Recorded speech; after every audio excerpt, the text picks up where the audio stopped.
357장입니다.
이 시간에는 시편 42편을 교독하겠습니다.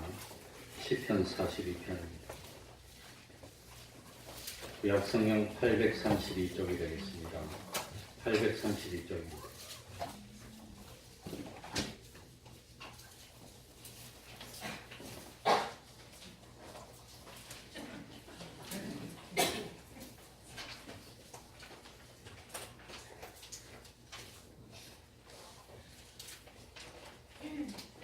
시편 42편입니다. 교독하겠습니다. 하나님이여, 사슴이 시냇물을 찾기에 갈급함같이 내 영혼이 주를 찾기에 갈급하니이다. 내 영혼이 하나님 곧 선지자시는 하나님을 갈망하니 내가 어느 때에 나아가서 하나님 앞에 배웠고 사람들이 종일 나더러 하는 말이 내 하나님이 어디 있느냐 하니 내 눈물이 죄하로 내 음식이 되었도다.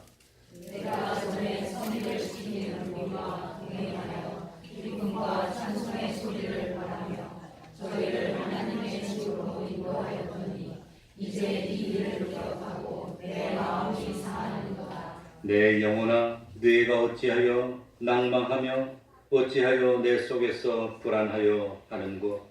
너는 하나님을 바라라. 그 얼굴의 도우심을 인하여 내가 오히려 찬송하리로다.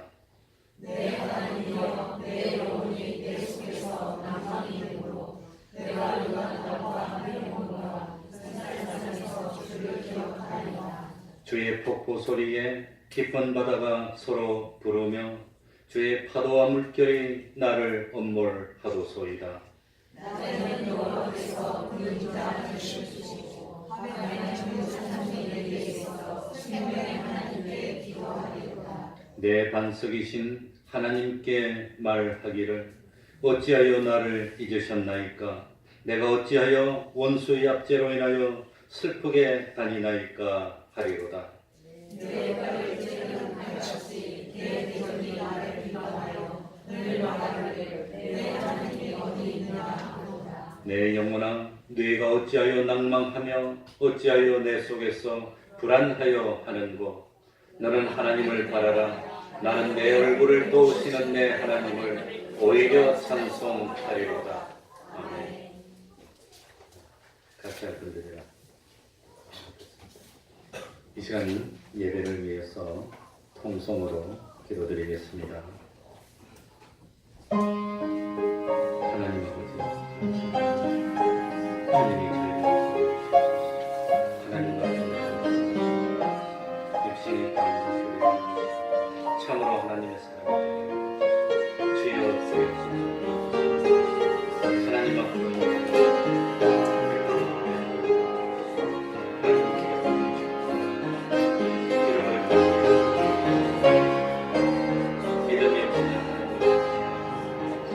하나님 아버지 성령과 하나님만 바라고 하나님을 향한 그 열심이 아버지 하나님 하나님 아버지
하나님의 말씀 구약 성경입니다. 출애굽기 20장 1절입니다. 출애굽기 20장 1절부터 17절까지를 우리 한 목소리로 10계명인데 함께 읽도록 하겠습니다. 1절부터 17절까지를 같이 읽도록 하겠습니다.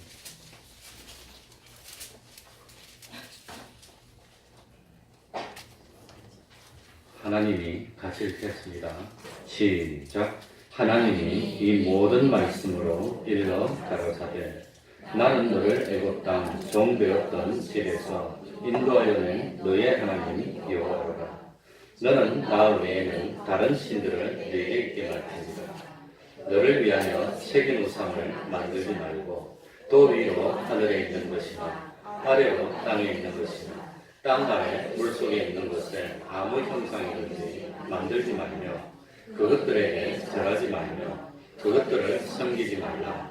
나 여호와 너의 하나님은 질투하는 하나님인즉 나를 미워하는 자의 죄를 갚되 아비로부터 아들에게로 3, 4대까지 이르게 하거니와 나를 사랑하고 내 계명을 지키는 자에게는 천대까지 은혜를 베푸느니라. 너는 너의 하나님 여호와의 이름을 망령되이 일컫지 말라. 나 여호와는 나의 이름을 망령되이 일컫는 자를 죄 없다 하지 아니하리라. 한 시기를 기억하여 거룩히 지키라. 엿새 동안은 힘써 내 모든 일을 행할 것이나 제7일은 너의 하나님 여호와의 안식일인즉 너나 내 아들이나 내 딸이나 내 남종이나 내 여종이나 내 육축이나 내 문 안에 유하는 객이라도 아무 일도 하지 말라. 이는 엿새 동안에 나 여호와가 하늘과 땅과 바다와 그 가운데 모든 것을 만들고 제7일에 쉬었습니다. 그러므로 나 여호와가 안식일을 복되게 하여 그날을 거룩하게 하였느니라. 왜 부모를 공경하라. 그래야면 너의 하나님 나 여호와가 내게 준 땅에서 내 생명이 길리라. 살인하지 말지니라. 간음하지 말지니라. 도적질하지 말지니라. 내 이웃에 대하여 거짓 증거하지 말지니라. 내 이웃의 집을 탐내지 말지니라. 내 이웃의 아내나 그의 남종이나 그의 여종이나 그의 소나 그의 남이나 무릇 내 이웃의 소유를 탐내지 말지니라. 아멘.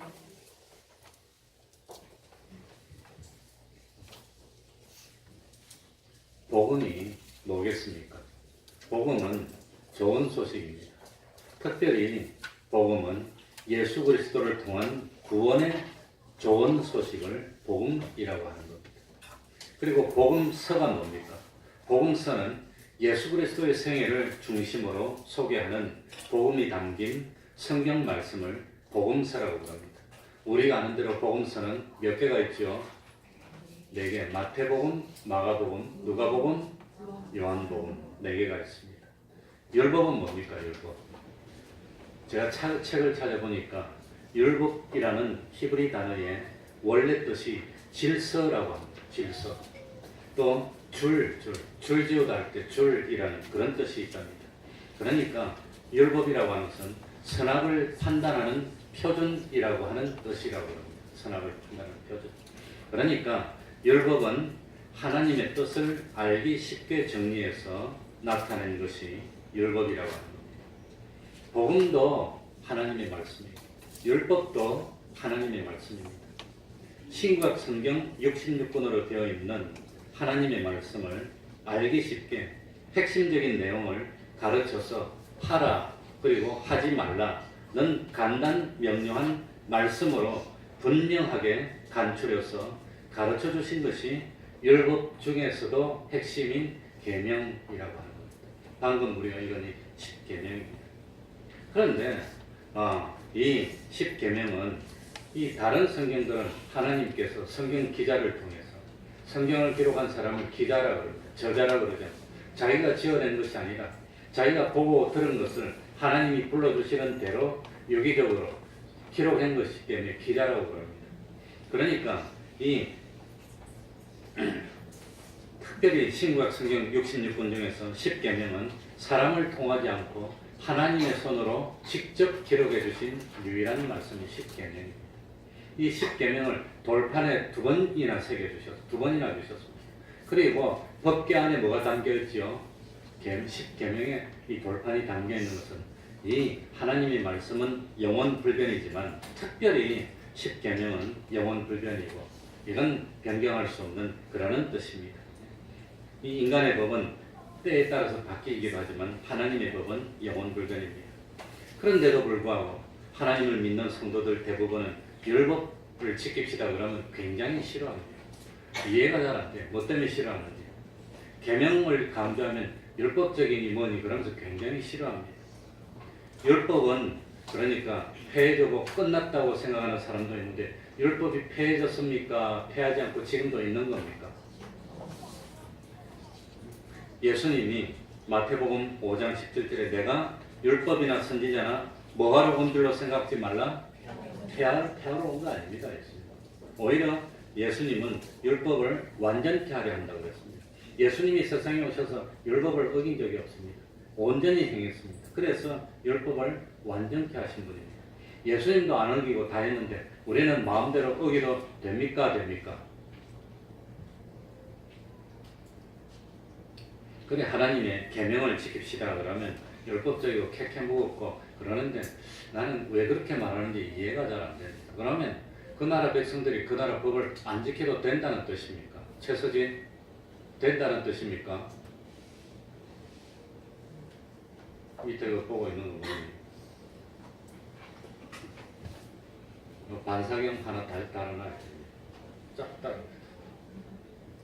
그러니까 참 그 율법을 지킵시다 그러면 싫어하는 사람들에게 뭐라고 물어보면 하나님의 말씀은 지켜야 됩니까? 안 지켜야 됩니까? 그럼 하나님의 말씀을 지켜야 됩니다. 하나님의 말씀 안 지켜도 된다는 사람은 아직 만나본 적이 없습니다. 그러면 하나님 앞에 죄를 범해도 됩니까? 안 됩니까? 물어보면 죄를 범해도 됩니까? 안 됩니까? 안 된다고. 그럼 죄가 뭐지요? 하나님의 말씀을 뭐 한 게 되지요? 어긴 게 됩니다. 하나님의 말씀 중에서 제일 핵심적인 부분이 뭐지요? 그 계명입니다.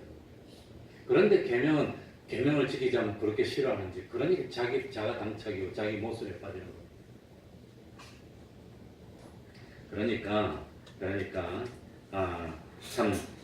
이 율법이라고 하는 것은 계명은 율법 중에서도 핵심적인 십계명이고, 그다음이 이 율법은 하나님의 말씀, 신구약 성경 전체를 간추려서 인간이 알기 쉽게 뭐는 하면 되고 뭐는 하면 안 되고 하는 걸 잘 간추려 준 게 그게 율법인데, 그걸 안 지키려고 하는 것은 그건 이해하기 어려운 일입니다. 그래, 중요한 것은 우리들이 구원을 얻기 위해서 계명을 지키는 것은 아니라고 하는 겁니다. 또 혹시 계명을 지키지 못하면 지옥에 떨어지고 그런 건 아니라고 하는 겁니다. 그런 건 아닙니다. 그러면 하나님은 사랑이십니다. 하나님은 사랑이시고 그 인자심이 영원함이로다. 그렇게 시편 136편에 나옵니다. 우리들이 계명을 철저하게 잘 지킬 때도 하나님은 그 인자심과 사랑이 영원 불변이시고, 우리들이 계명을 잘 지키지 못하고 어기면, 범죄하면 그때는 어떻습니까? 그때도 변함없이 하나님의 인자심과 사랑은 영원하시고 변함이 없는 겁니다. 이걸 혼돈하면 안 됩니다.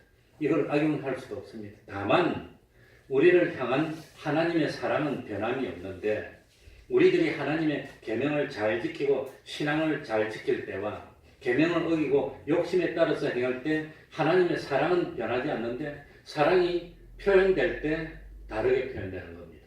다르게. 그러니까 부모가 자식을 사랑하는 마음은 똑같은데 학교 가라 그랬더니 학교 안 가고 놀이터로 가서 땡땡이 치면 사랑은 하지만 뭐합니까? 패는 겁니다. 그러면 사랑 안 해서 패는 겁니까? 사랑하니까 패는 겁니까? 마찬가지입니다. 학교도 잘 가고 공부도 잘하면 사랑하니까 더 잘하라고 뭡니까? 용돈도 많이 주고 맛있는 것도 주고 똑같습니다. 우리들이 계명을 안 지키면, 하나님은 우리를 사랑하는데 우리가 계명을 안 지키면 그건 옳은 행동이 아니야. 하나님이 지금 화가 나서 하는 걸 표현하기 위해서 어떻게 하겠습니까? 회초리를 들고 채찍을 들고 막 야단치는 겁니다. 그래 막 어려움이 올 수. 그러나 우리들이 계명도 잘 지키고 아주 열심히 잘하면 하나님이 회초리 칠 필요 없고 너무 기뻐가지고 돈도 줄게, 건강도 줄게, 합격도 시켜줄게, 이래야 된다는 겁니다. 하나님의 사랑이 변하는 겁니까? 우리가 행동에 따라서 사랑이 다르게 나타난 겁니까? 우리의 행동에 따라서 사랑이 다르게 표현된 거라고. 그러니까 율법을 지켜서 의롭다함을 받을 사람이 없습니다. 율법을 지켜서 구원 얻는 건 아닙니다. 믿음으로 의롭다함을 입고 믿음으로 죄용삼을 받아서 구원받는 겁니다. 그런데 믿음으로 죄용삼을 받고 구원 얻은 우리들에게도 성경을 보면 믿음으로 구원 얻었으니까 됐어 그랬습니까? 죽도록 충성하라 그랬습니까? 믿음으로 구원 얻었는데 뭐라고 죽도록 충성하래? 죽도록 말씀을 지키라고 뭐라고 그럽니까? 구원 얻었으면 땡입니다. 그게 아니라고 하는 겁니다. 믿음으로 구원을 받았는데도 불구하고 절제하라고 그랬습니다. 믿음으로 구원 받았는데도 불구하고 죄는 모양이라도 버려라고 그랬습니다. 흔히 요즘 하는 말이 뭐냐? 우리는 율법 아래에 있지 않고 무엇 아래에 있다 그럽니까? 은혜 아래에 있다 그럽니다. 은혜 아래에 있다는 뜻이 뭘까요? 은혜 아래에 있다는 것은 우리들이 율법을 지키고 행위를 거룩하게 해서 구원받은 것이 아니라 예수님을 믿음으로 죄로 용서를 받고 구원 얻었다는 게, 그게 은혜 아래에 있다는 뜻입니다. 그러면 우리는 예수님을 믿음으로 죄를 용서받았습니다. 미래에 지을 죄도 미리 용서를 땡겨서 다 받았습니다. 그러니까 율법 아래에 있지 않고 은혜 아래에 있는 우리들이 세상에서 어떻게 살아야 되지요? 어떻게 살아야 되죠? 로마서 6장 15절. 은혜 아래에 있으니 죄를 지으리요 그럴 수 없느니라. 은혜 아래에 사니까 죄를 지을 수 있습니까? 없습니까? 그럴 수 없다는 거예요. 은혜 아래에 사니까 자기 부인 몰래 마음대로 가가지고 다른 여자하고 살림 차려도 됩니까? 안 됩니까? 그럴 수 없다는 겁니다. 그럴 수 없다는 겁니다. 은혜 아래에 있으니까 율법과 계명을 어길 수 있으리요 그럴 수 없느니라. 은혜를 받았으니까 더 열심히 충성해서 은혜 베풀어주니까 뒤에서 칼로 날 등으로 찔려고 그래. 우리가 계명을 어기는 건 그겁니다. 하나님이 우리를 용서해줬더니 뒤로 가가지고 하나님의 등에다 칼 들이대는 거지 뭡니까? 그거지 뭡니까? 사랑해줬더니 오히려 배신을 해? 그럴 수 없다는 겁니다. 그럴 수 없다는 겁니다. 그러니까 은혜 아래 살고 있고 복음을 받은 우리들이 세상에서 어떻게 살아야 됩니까? 죄를 지으면 안 된다고 그랬습니다. 우리 자체를 의에게 종으로 들여 거룩함에 이르라고 그랬습니다. 우리는 예수를 믿어서 하나님의 백성이 됐습니다. 하늘나라 백성은 하나님의 법도를 지키는 것은 너무 당연한 것입니다. 그런데도 불구하고 우리들이 하나님의 법도를 지키면 하나님이 기뻐하시고 복을 주시는 겁니다. 우리들이 하나님의 백성이 됐는데도 우리들이 자꾸 하나님의 법도를 어기면 하나님이 아이고 잘해 그럴까요? 아니면 감옥에 좀 가다 놓고 그럴까요? 감옥에 가다 놓지. 지옥은 보내지 않지만 감옥에 좀 가다 놓지. 그러면 우리 대한민국 백성들이 대한민국 법 어기면 일본 백성이나 미국 백성으로 쫓겨갑니까? 그래도 대한민국 백성입니다. 대한민국 백성이지만 법을 어기면 어디다 가다 놓습니까? 감옥에 좀 넣어놓는 거예요. 정신 차리라고. 똑같습니다. 그러니까 모세가 가나안 땅을 앞두고 죽어야 한다는 걸 깨닫게 됐습니다. 그러니까 모세는 자기의 죽음을 깨닫고 죽기 전에 한마디 남깁니다. 이스라엘 백성들을 보면서 이스라엘 백성들 보니까 지독하기도 뭐 안 듣는 백성입니까? 말 안 듣는 백성이야. 이것들은 나중에 하면 분명히 말을 안 들을 것 같아요. 그래서 모세는 죽으면서 가나안 땅을 바라보면서 이스라엘 백성에게 너희들이 예수를 믿고 이제 출애굽해서 죄와 사망 아래서 벗어났으니까 됐어. 그러지 않고 너희들이 참 하나님의 말씀을 순종하고 이 하나님의 규례와 법들을 다 내 마음과 성품을 다해서 지키면 너희들이 들어가는 땅에서 뭘 받을 거라고?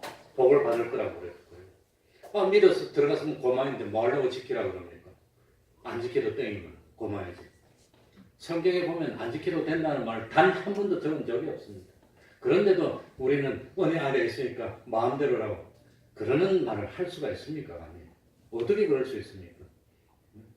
다윗도 참 자기가 잘나서 왕이 됐습니까? 하나님의 은혜로 왕이 됐습니까? 은혜로 왕이 됐어요. 형님들이 7명이나 있는데 그것들이 왕이 될 건데 자기한테 왕이가 왔어. 은혜입니다. 은혜. 어느 날 갑자기 하나님이 찍어서 왕을 시켜준 거예요. 그래가지고 참 다윗은 평생에 전쟁에서 한 번도 진 적이 없습니다. 성공하고 승리하고. 그러고 난 뒤에 나이가 많아서 죽을 때가 됐어. 그랬더니 참 뭡니까? 아들 참 솔로몬에게 왕위를 이어줄 건데 솔로몬을 보니까 안심이 안 돼. 나이도 어리고 어이구 강도 같은 그냥 형들이 많고 그냥 압살롬은 아버지도 죽이고 왕을 차지하려고 그랬는데 다른 형제들이 어쩔지도 모르고 외국의 원수들도 많아. 그래서 다윗은 죽음 직전에 유언을 남깁니다. 뭐라고 남깁니까? 믿었으니까 하나님만 믿었으니까 됐어 그랬습니까? 아니면 열왕기상 2장 3절에 보면 내 하나님 여호와의 명령을 지켜 그 길로 행하며 그 법률과 계명과 율례와 증거를 모세의 율법에 기록된 대로 뭐하라? 지키라. 그리하면 내가 무엇을 하든지 어디로 가든지 뭐할지니라? 형통할지라. 지키라 말입니까? 안 지키라 말입니까? 지키면 형통하게 된다는 겁니다. 지키면 복을 준다고 하는 겁니다. 그러니까 믿음으로 구원을 얻은 우리들에게 뭐 하려고 하나님이 계명을 주셨을까? 보통 뭡니까? 학문적으로 표현하면 계명은 몽학 선생이 돼서 우리 자신이 죄인임을 깨닫게 해주고 왜 죄인임을 깨닫게 해줍니까? 계명을 지키려고 하다 보니까 다 못 지켜 자꾸 못 지키니까 아이고 내가 죄 지었어. 자기가 죄인임을 깨닫게 해주고 또 계명을 지키려니까 다 못 지켜. 아이고 난 죄인이다. 죄를 깨닫고 보니까 우리가 살려면 뭘 붙들어야 됩니까? 주님의 십자가를 붙들지 않을 수가 없어. 그래서 율법은 자기가 죄인임을 깨닫게 해주고 우리를 예수 그리스도의 십자가로 인도해서 믿음으로 죄를 용서받게 만들어주고 구원으로 인도해주는 역할을 한다. 그렇게 표현합니다. 그런데 그걸 쉽게 표현하면 율법은 오늘날 우리들이 하나님의 축복을 찾아가는 지도입니다. 지도. 그러니까 참 율법은 우리들이 어떻게 하면 출애굽한 이스라엘 백성은 출애굽만 하면 됩니까? 가나안 땅으로 들어가야 됩니까?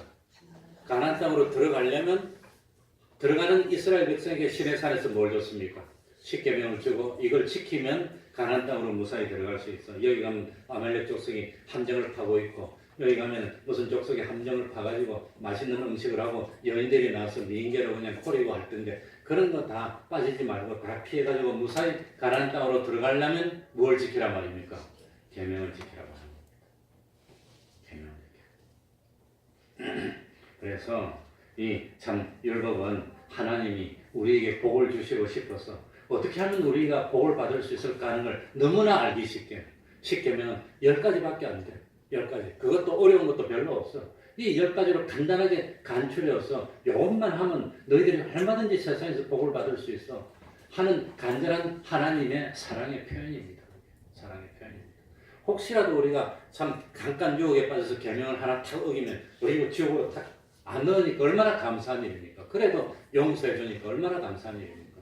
그런데 2번 어기고 3번 어기고 4번 어기면 야 이거 봐라 하고 그냥 회초리를 한 대 탁 치면 그냥 세상에서 고생하는 거지. 그래서 오전에도 말씀하셨듯이 참 나를 사랑한다면 나의 무엇을 지키라고 그랬지요? 계명을 지키라고 하는 겁니다. 하나님을 사랑하는데 얼마나 사랑을 해요? 얼마나 사랑하지요? 눈꽃만치 사랑합니까? 눈꽃만치 계명을 지키는 겁니다. 얼마나 사랑하지요? 죽도록 사랑한다면 어떻게 계명을 지켜요? 죽도록 지키는 겁니다. 죽도록 지키는 겁니다. 나의 계명을 가지고 지키는 자라야 나를 사랑한다고 그랬습니다. 그러니까 우리들이 하나님의 계명을 지켜야 되는 이유는 첫 번째로 하나님의 백성이 된 의무감으로 계명을 지키는 것도 있습니다. 의무감으로. 2번째는 하나님의 백성이니까 당연하게 계명을 지키는 것이 합당하지 않나 그것도 있습니다. 그러나 근본적인 이유는 하나님을 뭐하기 때문에? 사랑하기 때문에. 하나님의 사랑을 깨닫고 보니까 처음에는 몰랐는데 내가 예수를 믿고 성경을 읽고 하나님을 알면 알수록 하나님이 우리를 얼마나 사랑해 주셨는지 얼마나 사랑해 주셨는지 그래 끝머리 보니까 이랬더라고요. 하나님이 천사가 죄를 짓고 타락했을 때 천사를 위해서 예수님을 보내주지 않았답니다. 천사들을 구원하기 위해서 독생자를 보내주고 그런 일 안 했어요. 그래 죄를 짓고 타락한 천사들이 뭐가 됐습니까? 마귀가 돼서 영원한 형벌을 받게 된 겁니다. 지옥은 이 마귀들을 가두는 감옥입니다. 지옥. 하나님은 이 세상에 어떤 진귀한 동물이나 식물을 위해서 동물들이 죄를 지었을 때 그걸 위해서 독생자를 보내주지 않았고 오로지 누구를 위해서? 우리를 위해서 보내주셨어요. 우리가 그 하나님의 사랑을 깨닫고 보니까 하나밖에 없는 아들 100세에 난 아들 40세만 아들 낳아도 그건 아들이 아닙니다. 그건 하늘입니다. 하늘. 얼마나 하늘인지 할아버지 수염을 땡긴다고 그러잖아요. 그래도 줬다고 그러면 애 다 버리는 거지. 저 패갖고 키우면 분명히 효도합니다. 저 안 패고 이렇게 하면 절대로 효도 안 합니다. 저 패고 밟으면 저도 군대에서 조교를 했는데 이 조교 하사를 가르치는 조교인데 하사는 군대 생활 15개월 이상 한 사람만 받아갖고 하사를 만드는데 이뻐해주고 잘 해주면 나갈 때 그냥 갑니다. 죽도록 저 패고 그냥 나는 그냥 이 추운 겨울에 노팬티 바람으로 찬물에 집어넣고 그랬더니 나가면서 다 울고 나가더라고요. 얼마나 잘해주는지. 의정부까지 다 와가지고 의정부에서 날 무등 패고 의정부 시내를 다 돌아다니다가 헌병대가 출동해서 내 헌병대에 잡혀간 사람이에요. 그래서 헌병대 안에 들어가서 싸우다가 우리 소대장이 와가지고 자기 소대장을 딱 보고는 걔 그냥 7, 8, 90 다 하고 가자고 해서 왔어. 그래 저 팼더니 그냥 그렇게 사랑해 주더라고요. 그래가지고 헌병들이 나중에 의정부 행정 청사 옥상 올라서 내가 이렇게 손을 걸어주더라고요. 잘 접혀서 잘 가르쳤다. 그러고 내가 사단장 표장 받았습니다. 잘 폈다고. 농담입니다. 그러니까 우리들이 하나님의 계명을 지키는 이유는 하나님을 사랑하기 때문에 그 사랑하는 하나님을 위해서 원해서 스스로 계명을 지키고 싶어서 어쩔 줄을 모르는 사람이 된 그걸 변화됐다 그러는 성화됐다 그러는 겁니다. 계명을 안 지키면 너무 괴롭고 힘들고 막 견딜 수가 없고 계명을 지키면 너무 좀 하나님을 위해서 막 힘들게 일하고 난 뒤에 몸은 아프지만 너무 기뻐서 또 하고 싶고 누가 시켜서 그런 사람으로 변화된 그게 뭐냐? 그게 성화라고 하는 거예요. 그렇게 되면 하늘나라에 적합한 사람으로 바뀐 겁니다. 그래 이제 45분인데 이제 한 5, 6분인데 어차피 이건 양이 많아서 참 다 하지를 못합니다. 그러니까 서로는 1절, 2절입니다. 1절에 보면 뭐라고 했죠? 누가 이 모든 말씀으로 일러가라사대? 십계명을 주신 분이 누구지요? 십계명은 인간의 말입니까? 하나님의 말씀입니까? 하나님이 이 모든 말씀으로 가라사대. 하나님의 말씀인데 왜 안 지키려고 그럽니까? 왜 안 지켜도 된다고 생각합니까? 그건 죽었다가 깨도 지키는 겁니다. 그 7절에 제 7계명이 뭐지요? 가늠하지 말지니라. 그러니까 참 8계명은 도둑질하지 말지니라. 도둑질하지 않으면 성경에 어떤 벌이 있습니까? 도둑질하면 어떤 벌을 내립니까? 도둑질하면 성경에 몇 배로 물어내게 되어 있습니다. 도둑질을 한 사람 죽이라는 말이 없습니다. 근데 가늠한 사람은 성경에 출애굽기 레위기 보면 어떻게 하라고 나옵니까? 죽이라고 나옵니다. 도둑질은 용서해 줄 수도 있습니다. 물어내면 됩니다. 가늠한 것은 용서하지 말고 죽이라는 거예요. 죽이라는 거예요. 그런데 참 그 하나님은 질투하는 하나님인데 우리들이 계명을 안 지키고 엉뚱한 일을 하면 하나님이 그걸 뭐라고 그럽니까? 음행이라고 그랬어요. 음행이라고. 그런데 어떻게 음행할 수 있습니까? 어떻게 그럴 수가 있습니까? 그만큼 참 이 육신적인 간음도 나쁜 일이지만 하나님은 우리하고 하나님 사이를 뭐라고 표현합니까? 부부로 표현했어요. 부부로. 하나님은 우리 주님은 신랑이고 우리는 신부인데 그 사이에 계명을 안 지키고 엉뚱한 짓에서 죄짓고 나가면 그거는 세상하고 하나가 되고 뭐 음행하는 죄라고 그랬어요. 그만큼 계명을 어기는 것을 하나님이 크게 여기는 겁니다. 비록 용서를 해주는데 어떻게 해서 용서해 주지요? 어떻게 해서? 하나밖에 없는 아들을 십자가에 매달 죽이면서 용서를 해준 거예요. 그런데도 우리가 계명을 어기도 됩니까? 쉽게 어깁니까? 그러니까 우리가 한 번씩 계명을 어기고 죄를 짓고 할 때마다 세상과 하나 되고 하나님을 버릴 때마다 음행하는 죄를 짓고 음행하는 죄를 짓는 것은 사형입니다. 사형. 돌로 쳐서 죽이는 겁니다. 그러니까 예수님을 십자가에 매달아서 죽이고는 화를 풀고 우리를 용서해 줄 만큼 그만큼 큰 죄인데 어떻게 계명을 지키려고 어기려고 생각할 수가 있습니까? 그러니까 하늘나라 가려고 계명 지키는 건 아니지만 그리고 이 1절부터 4절까지는 누구에 대한 계명이지요? 하나님에 대한 계명. 그러니까 인간하고 제일 근본적으로 중요한 관계가 누구와의 관계란 말입니까? 하나님과의 관계란 말. 하나님과의 관계를 다 끝내고 하나님과의 관계가 바른 관계가 되고 난 뒤에 그 다음에 중요한 관계가 누구와의 관계란 말입니까?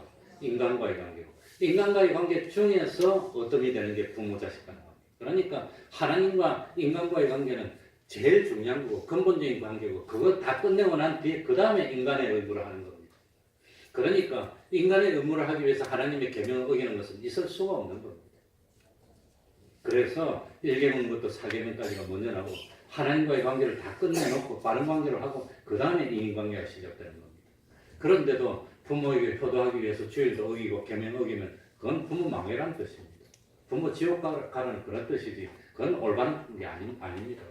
그러니까 근본적으로 하나님과 인간관계에 의무를 다하고 그 다음에 인간관계를 하는 겁니다. 그래서 참 누가복음 9장 56절 7절 거기에도 참 주님이 길 가다가 나를 따르라 그러니까 부모를 다 초상집으로 따르겠다니까 오지 마라 그랬어요. 가라 그랬어요. 그래 하나님은 질투한다. 다른 데 한 번만 쳐다봐도 못 참는 관계가 부부 관계입니다.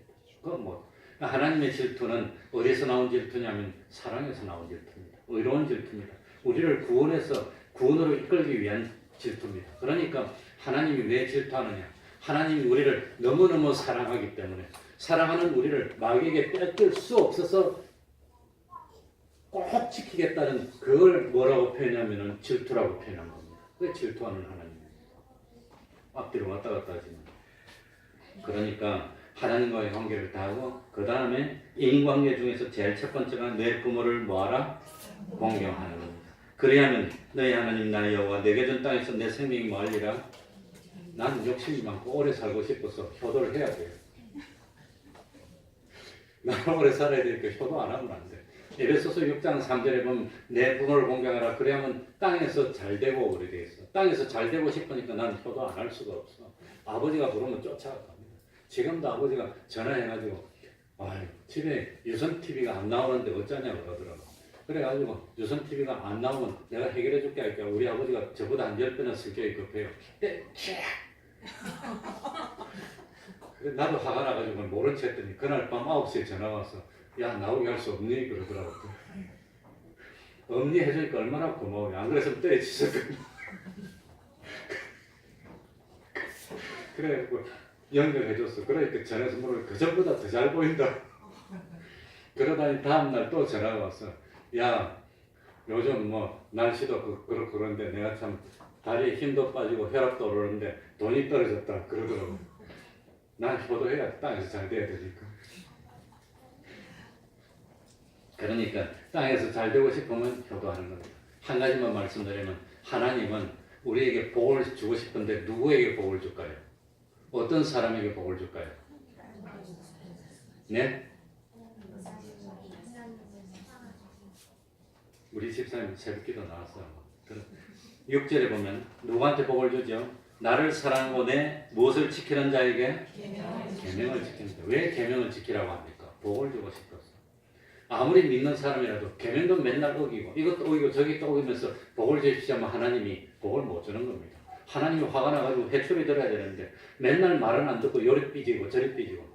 예를 들어가지고 교회 오는 게 학교 가는 걸 하는데 학교 간다고 가는 날 됐는데 학교 안 가고 저리 만화방으로 놀러 가서 게임하고 있거든요. 그럼 아빠 내 오늘부터 힘든데 뭐 용돈 좀 그러면 용돈 주고 싶으니까 싸대기를 올라옵니까? 우리가 계명 어기면 그겁니다. 그러면서 맨날 하나님께 아버지 우리 아들도 취직되게 해주시고 딸도 잘 되게 해주시고 뭐 맨날 그러면서 계명도 어기고 있으면 하나님 복을 못 주는 겁니다. 못 주는 겁니다. 그러니까 신명기 28장에도 누구에게 복을 준다고 했지요? 오늘날 나에게 하는 하나님의 말씀을 뭐하고? 삼가 듣고 그 다음에 어떻게 하는 사람? 지키는 자에게 복을 준다. 얼마나 하나님 말씀을 삼가 듣고 지키면 기분이 좋았더니 나가도 복을 주고 들어와도 복을 주고 성읍에서도 복을 주고 들에서도 복을 주고 몸의 소산도 복을 주고 토지 소산도 복을 주고 다 주는 겁니다. 그러니까 참 이 세상에 살면서 하나님이 주시는 복을 받아서 좀 잘 되고 싶으면 하나님이 뭘 지키는 사람? 계명을 지키는데 억지로 지킵니까? 두려워서 지킵니까? 아니면 계명을 지키지 않으면 못 살 것 같거든요. 자다가도 벌떡 일어나서 계명을 지키고 싶은 사람으로 변화돼서 사랑해서 원해서 지키는 겁니까? 원해서 지키는 겁니다. 교회 오고 싶어가지고 금요일만 돼도 마음이 두근두근하고 교회 가고 싶어서 우리 목사님이 얼마나 잘생겼는지 한 번만 보면 그냥 소화도 잘 되거든요.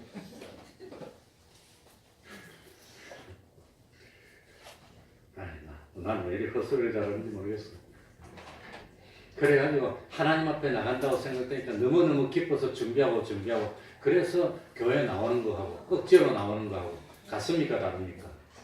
그래서 교회 나오고 싶어서 못 견디게 막 교회 가고 싶고 하나님께 쓰이고 싶은 거 그게 뭐냐면 그게 변화되는 겁니다. 옛날에는 나가가지고 뒷골목으로 돌아다니면 기뻤는데 이제는 교회 나오면 기뻐.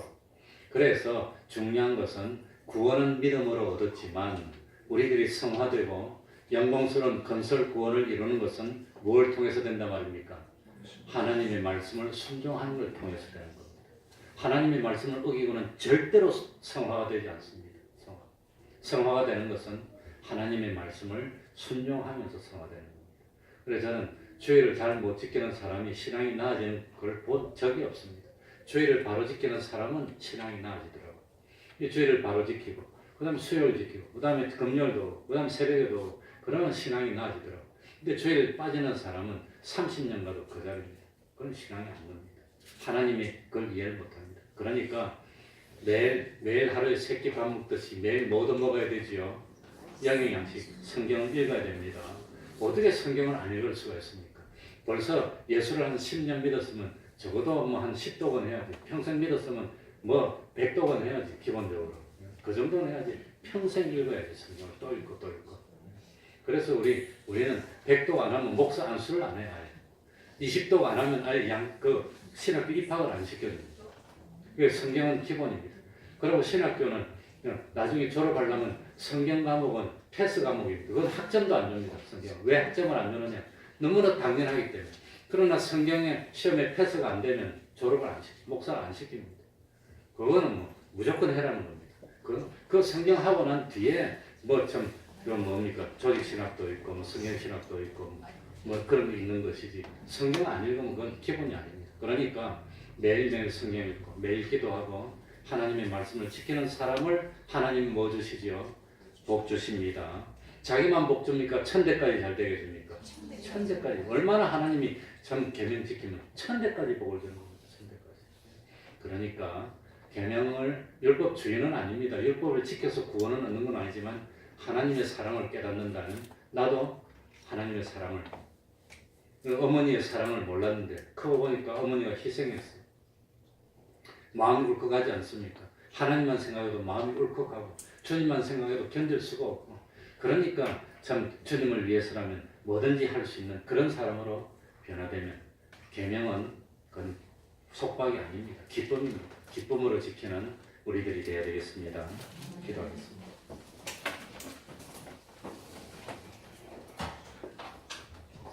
하나님 아버지, 하나님이 어떤 분이신지, 하나님이 무엇을 기뻐하시는지, 하나님이 우리에게 원하시는 것이 무엇인지를 너무나도 간단하고 명료하게 나타내신 것이 계명인 줄 압니다. 참 계명을 의무적으로 지키거나 혹시 지옥에 갈까 두려워서 지키는 것이 아니라 주님의 사랑을 깨닫고 보니 주님의 사랑의 포로가 돼서 지키지 않을 수 없어. 그래서 너무너무 기뻐서 계명을 참 원하고 원해서 지킬 수 있는, 참 하나님을 사랑하는 것이 죽도록 사랑해서 참 죽도록 계명을 참 지키지 않고는 견딜 수가 없는 저희들이 될 수 있도록 은혜 베풀어 주시고, 하나님의 말씀을 삼가듣고 그리고 충성하며 내 마음을 기울이고 뜻을 기울이고 힘을 기울이고 목숨을 기울여서 말씀에 순종하여서 하나님을 기쁘시게 하고 하나님 주시는 복을 받아서 참 잘 될 수 있는 저희들이 다 될 수 있도록 은혜 베풀어 주옵소서. 더디 되더라도 힘들더라도 사랑한다면 끝까지 참고 견디며 베풀어 줘서 만들어 나가는, 그래서 복된 가정들이 다 될 수 있도록 은혜의 위 은혜로 더하여 주옵소서. 예수님 이름으로 기도하옵나이다. 아멘.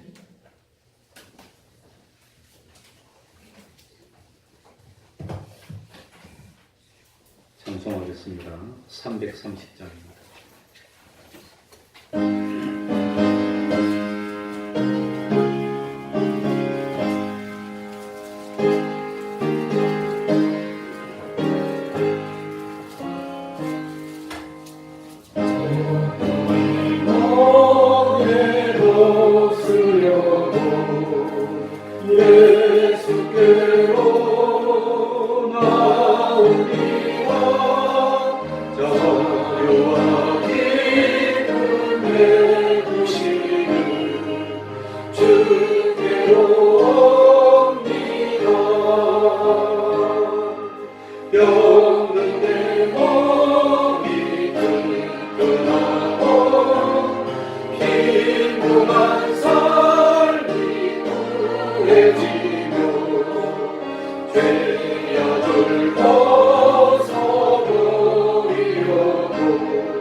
주께로 옵니다.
주께로 옵니다.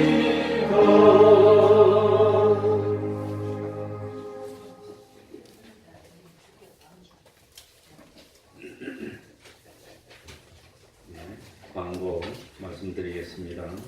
매일 30분 기도하시기 바랍니다. 매일 성경 읽으시기 바랍니다. 매일 전도하시기 바랍니다. 가정예배를 생활합시다. 매주 금요일 밤 8시 반부터 대략 9시 45분까지 찬양예배 겸 기도회가 있습니다. 매주 토요일 오후 4시에 찬양전도를 합니다. 혹시 시간 여유가 되시면 나와서 동참해 주시기 바랍니다.